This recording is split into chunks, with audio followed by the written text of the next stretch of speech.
Hey, what's up, good people? It's Jay Ray, the co host of Q Points, and I wanted to come to you because there are two really important ways that you can support our show. One is by subscribing to it wherever you listen to or watch your podcasts. Q Points is pretty much everywhere. The other thing that you can do is you can visit us on Apple Podcasts, on Spotify, and on Podchaser, and you can leave us a star rating. Please rate us 5 stars because you know you love Q Points. And on Apple Podcasts and on Podchaser, you can actually leave us a written review. It's not required, but it really does help to spread the word about the show, and it helps people to discover it as they're looking for new podcasts to listen to. We're always appreciative of you supporting Q Points. We thank you so much for all that you've done for us so far, and enjoy the show. I've always known that there's value in owning our own media entities, telling our own stories, and I knew that the impact that media has on our everyday life, no matter how much we want to try to dismiss it, every path or anything that's happening politically, anything that's happening socially, you can just lead it back to media.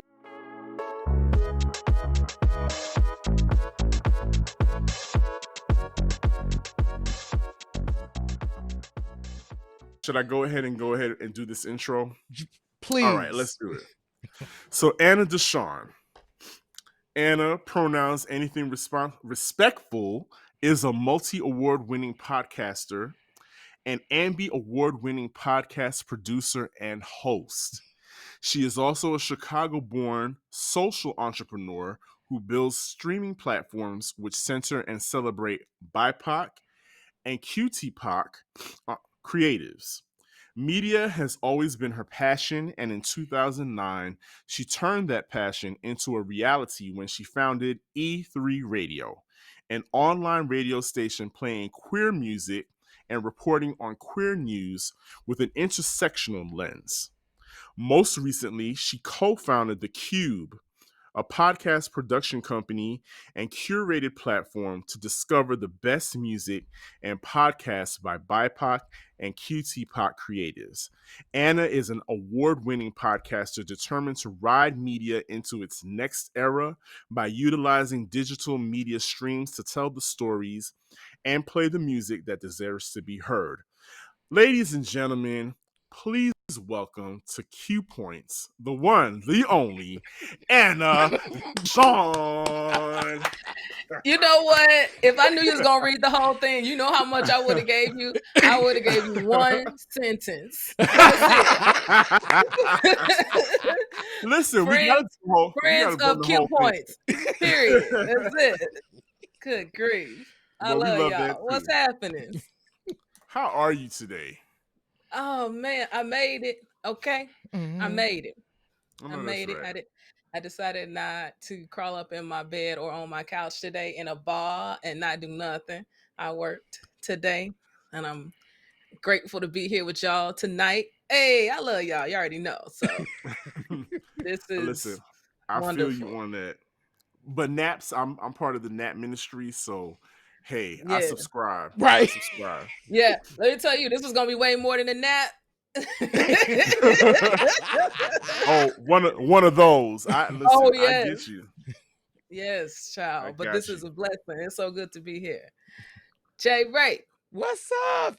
We're so glad to have you, Anna. So thank you so much for being here. And you wear a lot of hats. You know, we discussed so many of them in the bio. So you recently launched the Qube. We are so excited. So Q Points is on the Qube, by the way. So make Come sure that on. y'all get into that. Make sure you go and sign Yeah. up. But can you talk to us? Like, catch us up on that. Catch us up on the Qube, and Yeah. tell us a little bit about the platform. It's been a long time coming, and recently I wrote in my affirmation book that I want the Cube to be the number one podcast listening app for people of color. Like that is actually what I want it to be, and I had never put it in so many terms before, but we deserve it. And we deserve Yes. our own podcast listening app, and we deserve a place where we can go and find the podcasts that we want to hear that are of quality and that are good in our range of topics, because we out here creating podcasts for everybody, you know. And it's so incredibly difficult to find us out here in this podcasting space. And I just feel like it's such a disservice. So the Qube is that spot. We're creating our own podcast. We're a podcast production company, as well as a place for you to discover the best BIPOC and QTPOC podcasts out here in the world. Love it. Awesome. And so this desire, this drive, like you started off by, you pretty much gave us your mission statement at the beginning. Where did that fire come from? People not telling our stories. I mean, that's really why I started E3 Radio in 2009. There was nobody telling the stories of LGBTQ folks in Chicago. And I was like, this is wild. There's so many good things happening. There's so many amazing people in the community. Like, there's promoters that bring 300-400 people outside at one time to party. Like, why is no one reporting this? Why is no one telling these stories? And as someone who has always been a journalist, studied journalism, that's the path I wanted to go down. I've always known that there's value in owning our own media entities, telling our own stories. And I knew that the impact that media has on our everyday life, no matter how much we want to try to dismiss it, every path or anything that's happening politically, anything that's happening socially, you can just lead it back to media. Just go back there. What's the I know y'all was talking about TikTok being banned in Montana. Like, what's the hashtag? My wife, she'd be like, TikTok made me buy it. How? How TikTok make you buy it? We didn't even know what TikTok was 3 years ago. Like, how did TikTok make you buy it? That's the type of impact it can have. And we can't be left behind in this. This is our canon. Like, podcasting is our, write a novel. Yeah. and to that point, like, you started an award-winning podcast, Queer News. So I actually want to ask you, what was kind of the impetus for creating Queer News as a podcast, and how did that come about? It was a pivot from a morning show that I did called Wake Up with Anna and Friends. After I quit corporate February 2021, I was like, I'm starting my own morning show. I mean, if you are in radio or Radiohead, the thing you want is a morning show.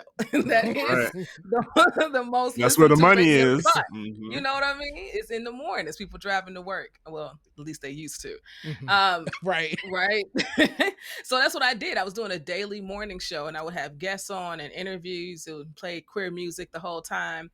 But I really just lost a lot of joy. It wasn't bringing me joy anymore. I didn't know what to do. It was 2 hours. I switched it to 1 hour. I still wasn't happy with it.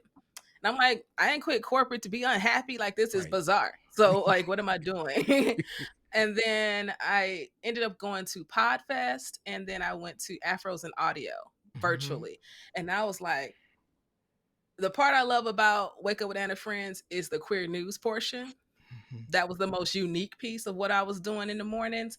And after those two conferences, I was like, I should just make this into a podcast. And that's exactly what I did. November of 2021, we made it into a podcast. Wow. And as of now, okay, I'm going to read this because I want to make sure I get all these words right. Queer News won the best DIY podcast at this year's, the 2023 Ambies. Congratulations again. Yeah, that was amazing. Yes, that's true. Yes. Why do you think folks have connected so much with the show? They're really passionate about this show. It blows me away because it came out of a pivot. It wasn't something I thought of, right? Like, initially. I think that's part of the journey people keep reminding me to embrace. Okay, is that we really don't know. We don't know where the inspiration is going to come from or what people are going to take to. I can't tell y'all how many shows I've done over the years. Okay, I cannot tell you. And sometimes things just resonate. I think right now there's a few reasons queer news is important. One, there's just so much legislation happening politically against LGBTQ folks and specifically trans folks that people are invested in wanting to know the news. And at the end of the day, it's not mainstream media's job. No matter how much we want it to be, there's a whole world of people and a whole world of issues. And so every issue is not media or television's issue to report on. Not to mention, we know that the byline for newsrooms is if it bleeds, it leads. Like that is the thing. So That's it. what is the deadliest thing that happened today? That is Mm. considered to be the most important thing that happened today. Arguably so, because if it was your loved one, you probably want it to be the number one thing on the news, right? I do my best to put myself in other people's shoes when it comes to things like this. So we're not going to get that from mainstream media. And I think it is on us to tell our own stories and to connect with our audience. And so I think the people that tune in to Queer News are invested in knowing what's going on with the community. They also find value in local media and community-led media. And I think that they know it's important that we exist. And I'm really grateful to them for that. Anna, you said a word that stuck out to me like a sore thumb a few minutes ago, and you said joy. The morning show wasn't giving you joy like it used to, right? Yeah. And so all of us here in this circle right now, like you said, have started projects, that we thought was gonna be the one. This is it. This is it. This is my golden egg. This is what's gonna Yeah. take me to the top. This is what's gonna get me out the hood, and I'm gonna get my mama a house. All of that good stuff, right? Right. And so speaking, and it's easy for us to sit here and kind of talk that talk, but speaking to other podcasters, what are some of the tips that you have for podcasters that are trying to grow their platforms? What does it take? What maybe a couple nuggets, a couple gems that you can give to other people listening to right now that are in their planning phases and saying, okay, how do I make this work and how do I make the most impact? Specificity. Be so clear, so stupid clear, no one gets it wrong ever. I believe so many podcasters get it wrong trying to be even more than two or three things to one audience. You can't. Like somebody was like, oh, don't be everything to everybody. It's not even about being everything because everybody ain't trying to be everything. But when you live at the intersections of so many identities, it's really challenging to pick this one or that one or this one or that one for a show. That's why so many people have multiple shows. But really choose that one thing that you want to talk about and go all in on that one thing, right? Y'all have gone all in on music, period. Black music. Sure. You know what I mean? Very clear about that. Y'all could have gone a lot of different ways with all y'all identities here. And I'm not just talking about race and sexuality. I'm talking about where you from. Yeah. Like for Black people, where you from is so incredibly important. Like I lead with being from Chicago. And if you get real serious about it, I'm from the South Side, right? That should tell you a lot about me. You know what I'm saying? So we have so many things we can touch on. It can be really hard to decide, but you really got to choose one. Because in the podcasting space, there's far too much out here for you not to be specific and clear about who you're trying to reach. So I would say specificity, and then community would be the next thing. Yeah. Major keys. Major keys, because niche lets people, first of all, if you, like you said, if you're niche driven, your people will find you. You'll find each other. Right. Like we have found our people with Qube points for sure. So you heard it from Anna. Yeah. Those you building that podcast, get as specific as possible. Absolutely. And to that point, I just want to send love to the folks that are here with us. Y'all, these folks come, like I'm seeing Mark, I'm seeing Trey, like these folks come every week. You know what I'm saying? To be part of this experience. So, Mark is shouting out, come on, Southside 86 in South Jeffrey. 87th. Get it right. Yeah, South Jeffrey. Right. Okay. So, shout out. I see you. I love that. So, Anna, you have the Qube as a platform. There are probably folks who are listening or watching right now that are like, oh my God, I want to get down. I'm just learning about the Qube. How can folks be included with the Qube? What can they do? 100%. You can go visit the website today, theqube.app, THEQUBE.app. Check out our platform that exists today. Eventually, we'll have a mobile application. Today, it's a web application.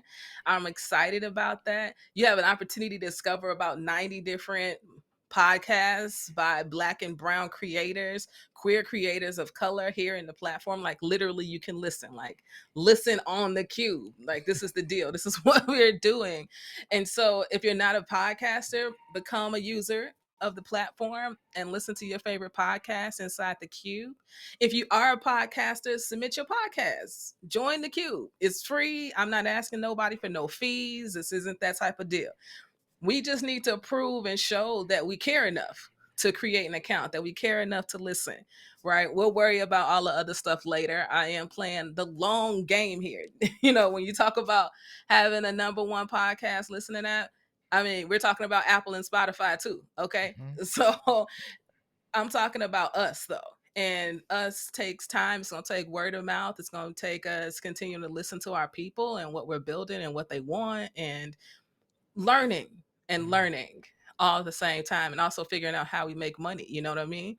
And I don't believe it's from creators. I think it's from the people who want to reach the listeners that our creators are reaching, mm-hmm. right? And showing the value that we bring to the table and in podcasting. So that's just going to take a little bit of time, but I believe we're going to figure it out. Yeah. I think we're going to figure it out. Cool. And that's what we do. And before we came on air, Anna, you and I, we go to the same church. We subscribe to the same religion. We're part of the Nat ministry. Because I believe in listening to my body, and if I need to take a rest, I need to take a rest right then and there. But seriously, when you have a lot going on like you do, what keeps you inspired, first of all? Mm-hmm. And what do you do to keep yourself focused, but at the same time energized to keep moving? Yeah. So it's so interesting. I have a prayer corner, and I just recently broke the longest streak I've ever had. And it's because it's just, entrepreneurship is a roller coaster ride, literally and figuratively. And at this very moment, I'm in like this downside of this roller coaster ride, but it's my stuff. It's not anything that's happening out here in the world. Like, good things are happening. Don't get me wrong. I'm extremely blessed, but there's a lot of other things happening too. And so I had gone 148 days straight of listening to my affirmations. And I just broke that yesterday. I almost did a half a year every day of listening to my affirmations. I realized I know why. It's just these moments come and you don't feel like following the routine. Mm-hmm. You don't feel like waking up and going to the corner and having your moment with God, no matter what the moment looks like, or your divine, or however you center yourself. But that is traditionally when I'm at my very best. That's what I do, because I need quiet time. I just need it. I need time by myself that's not inhibited by emails and notifications and something else I forgot. Because Lord knows, grateful for grace. Okay, I forget a lot of stuff. My wife is so frustrated with me. It's like, I just told you that. I was like, do you know how much I have to remember? Mm-hmm. Okay, all the things. And so in the morning, I wake up. If I'm at my best, I'm in my prayer corner, writing an affirmation, looking at pictures of my ancestors, lighting the candle, listening to some good music. Recently, it was God Is, James Cleveland. Mm-hmm. Okay. Yeah, I was so old school. Okay, y'all see where I am. I'm at with this roller coaster. Okay, I didn't say like Jonathan McReynolds or like.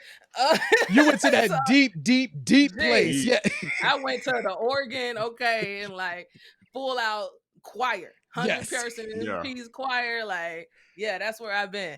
But that's what helps to ground me. I totally get it. I don't know if it's a Virgo thing, but I'm the same way. In the morning, it's like I got to, if I can't get centered, the rest of the day is just not going to go my way. But no, I'm with you, Anna, and I feel you.